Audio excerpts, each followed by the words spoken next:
अस्सलाम वालेकुम my YouTube family, कैसे हैं आप? ठीक ठाक? उम्मीद करती हूँ सब खैर खैरियत से होंगे, ठीक ठाक होंगे।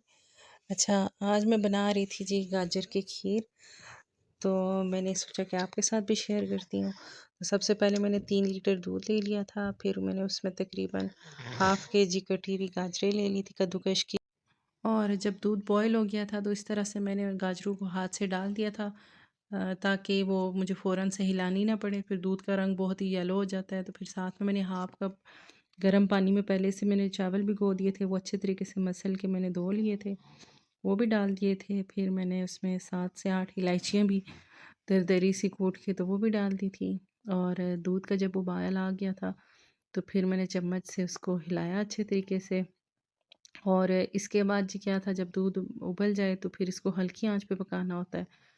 तो ये तकरीबन मैंने 3 लीटर दूध लिया था और इसको मैंने पकाया था आधे घंटे से ज़्यादा। मैंने इसको पकाया पहले नॉर्मल आंच पे। फिर मैंने इसको, जब मैंने देखा कि चावल और गाजर अच्छे तरीके से पक चुके हैं, तो ये मेरे पास एक मैशर सा है, हैंड मैशर है, उसके साथ मैंने हल्का हल्का मैश कर लिया। तो फिर मैंने इसको फिर से आधा घंटा पकने के लिए रख दिया हल्की आंच पे।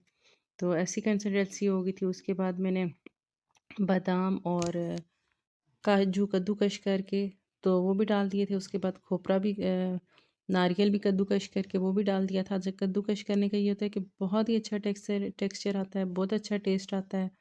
और खाते हुए सम टाइम मुंह में चीज़ें आती रहती है ना, वो बच्चे फिर नहीं खाते, तो बड़ा अच्छा इसका इससे होता है कि मतलब नट्स भी इसमें पड़ जाते हैं, जायका भी इन्हेंस हो जाता है।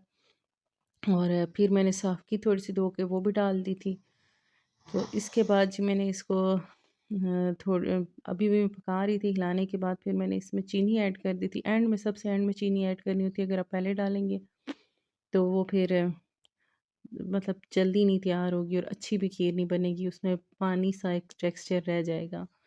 तो एंड में मैंने चीनी डाली थी और चीनी तकरीबन 1 कप मैंने इसमें डाली थी। ये गाजरों का सीज़न अभी ख़त्म नहीं हुआ, अभी मीठी गाजरें आ रही हैं। तो फिर चीनी डालने के बाद 10 मिनट मैंने इसे मज़ीद पका लिया था। और जब मेरी खीर ऐसी कंसिस्टेंसी को पहुंची थी तो मैंने इसको चूल्हा बंद कर दिया था और फिर मैंने डिश आउट कर ली थी। और ये थी जी हमारी गाजर की खीर की गजरेले की फ़ाइनल लुक। और इंतहाई मज़ेदार, इतने अच्छे टेक्सचर वाला, इतना खुशबू वाला और इतने मज़े का बन के तैयार हुआ था ना कि मैं आपको क्या बताऊँ। तो आप भी ट्राई कीजिएगा, क्योंकि गाजरों का सीज़न जाने वाला है और बहुत ही अच्छी और बहुत ही आसान रेसिपी है ये। और ये मेरे गजरेले का फ़ाइनल टेक्सचर था। और बना तो खैर 2 डोंगे था। तो फिर मैंने अपने ओस-पड़ोस पे भी एक-एक बाउल भिजवाया। मैंने कहा कि चलो जी, सर्दियों की सौगात होती है। तो आप भी मेरी ये रेसिपी ज़रूर ट्राई कीजिएगा, निहायत ही आसान है, लेकिन बस हर घर के पकाने का तरीका थोड़ा डिफरेंट होता है। तो उसके बाद जी मैं शाम के टाइम हीटर के पास बैठी थी, तो मैंने सोचा क्यों ना जैम बना लूँ, क्योंकि ऑरेंज का सीज़न भी अब जा रहा है। तो उसके लिए तकरीबन मैंने 1.5 दर्जन ले लिए थे ऑरेंज। और ये मेरे पास जूस निकालने के लिए एक, हाथों से ही जूस निकालने के लिए है बर्तन, तो उसके साथ मैं जूस निकाल रही थी ऑरेंज का। और साथ-साथ हम लोग, मैं अपने बेटे को होमवर्क भी करवा रही थी। ये मैंने जूस निकाल लिया था, तकरीबन ये जूस निकला था 1 लीटर के करीब। फिर जी मैंने एक साफ़ बर्तन में, थोड़े से मोटे पैंदे वाली सिल्वर की देगची में, मैंने वो 1 लीटर ऑरेंज जूस भी डाल दिया था और उसमें तकरीबन 1.5 कप मैंने पानी डाल दिया था। और ये मैंने फुल आँच पे पकने के लिए रख दिया था। तो फिर उसके बाद जी ये ऑरेंज के पील्स थे, तो इनको मैंने साफ़ करना था, इनके साथ ये जो गूदा होता है ये उतारना था। तो ये मैंने उतार लिया था। तो इस तरह से मैंने ऑरेंज के छिलकों को कर लिया था साथ से गूदा उतार के। तो फिर इस तरह छोटे-छोटे स्ट्रिप्स में ना मैंने इसको काट लिया था। अच्छा, मैं ये अपने लिए बना रही थी, क्योंकि जो बाज़ार से मिलता है उसमें मीठा बहुत ज़्यादा होता है। तो मैं डाइट पे हूँ, तो इसलिए फिर मैं मीठा कम खाती हूँ। तो बच्चों के लिए मैंने कहा कि किसी दिन फिर बना लूँगी, स्ट्रॉबेरी जैम बना लूँगी उनके लिए। तो फिर मैंने वो ऑरेंज के स्ट्रिप्स भी डाल दिए थे। और फिर बाद में मैंने लेमन का इस तरह से छिलका जो था वो भी कद्दूकस कर लिया था और वो भी डाल दिया था। 1 लेमन का छिलका काफ़ी होगा इसमें। और फिर मैंने 1 लेमन का जूस निकाल के तो वो भी इसमें डाल दिया था। और पहले तो इसकी फुल आँच हुई हुई थी और फिर मैंने हल्की आँच पे, मीडियम आँच पे जो है ना वो इस अपने जैम को पकाना शुरू कर दिया था। और इसमें स्वीटन के लिए मैंने एक तकरीबन हाफ़ कप मैंने शक्कर इस्तेमाल की थी। और हाफ़ कप के करीब मैंने चीनी इस्तेमाल की थी।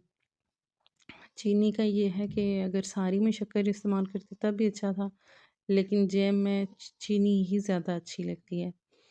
तो फिर मैंने इसको हिलाया थोड़ी देर, जब ये दोनों शक्कर और चीनी मेल्ट हो गए, फिर मैंने चेक किया कि इसकी काफ़ी होगी, लेकिन कम लग रहा था। तो फिर हाफ़ कप मैंने और डाल दी चीनी। फिर जी मैंने इसको तकरीबन 2 घंटे पकाया, और ये अभी 1 घंटा हुआ था और मैं चेक कर रही थी, लेकिन अभी ये तैयार नहीं हुआ था।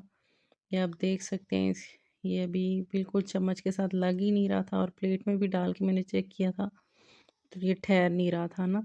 अब जैम बनाए तो किसी भी बर्तन पे ना ज़रा सा रख के तो चेक कर लें कि अगर वो जहाँ पे जम जाता है, ये ठहरता है ना, तो इसका मतलब है कि वो तैयार है। तो अगर वो इस तरह से साथ से बर्तन के साथ से पूरे बर्तन में फैल जाता है या ठहरता नहीं है, तो इसका मतलब वो नहीं तैयार। तो इसके बाद भी जी मैंने तकरीबन आधा घंटा और जैम को पकाया था। तो ये अब जो था हमारा जैम अच्छे तरीके से बन के तैयार हो चुका था। तो फिर जी मैंने इसको डिश आउट कर लिया था। डिश आउट किया, ये मेरे पास एक कोको ब्लेस की एक थी अ, बोतल भरी हुई थी, तो उसमें मैंने इसको डिश आउट कर दिया था। तो ये देखिए जी, जैम की कंसिस्टेंसी बहुत ही अच्छा जैम बन के तैयार हुआ था। टाइम काफ़ी लिया था इसने, और मेहनत भी काफ़ी होती है, तकरीबन 2 घंटे लग गए थे मेरे जैम बनने में, इतना सा जैम बनने में। तो ये थी जी मेरी आज की दोनों रेसिपीज़। ये मैंने ठंडा कर लिया था फ्रिज में रख के जैम को, तो बहुत ही अच्छा इसका टेक्सचर था, ये देख सकते हैं आप। इस तरह का बाज़ार से भी अच्छा बन के तैयार हुआ था। तो आप भी बनाएँ, अभी ऑरेंज का सीज़न भी जा रहा है, और आप 6 माह तक इसको फ्रिज में रख के इस्तेमाल कर सकते हैं। तो अगर आपको मेरी आज की वीडियो पसंद आई हो तो लाइक, शेयर, सब्सक्राइब कर दें। दुआओं में याद रखें। जहाँ रहें खुश रहें, आबाद रहें। अल्लाह हाफ़िज़।